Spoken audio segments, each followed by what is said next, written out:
When we met her, the words that she used to describe herself were, I am lost, I am broken, I am hopeless, I am emotionally bankrupt, and I don't know how to put one foot in front of another.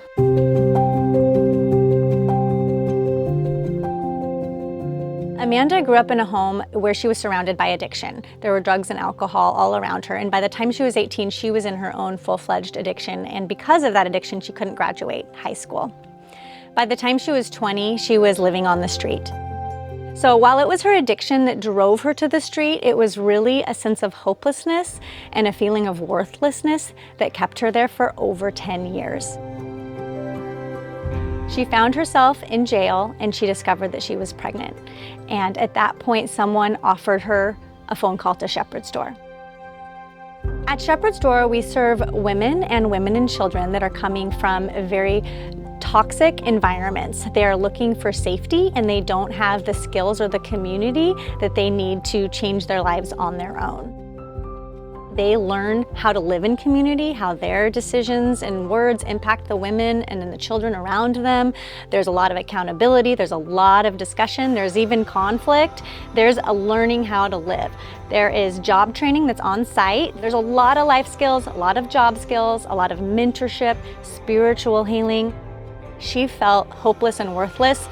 That is almost universal for anybody who walks through our doors. But they leave knowing something about themselves that's really amazing. Amanda called herself faithful. She said, I'm a faithful person. I finished this program and I'm gonna be faithful to finish the other things that I have set out before me. She is one test away from earning her drug and alcohol counseling license. And she's very excited to be able to pour back into women who are in a situation that she's familiar with. In her graduation speech, she said to the room, I am a chain breaker. And she said, today, I know that I am worthy and that I am loved and that I've been healed.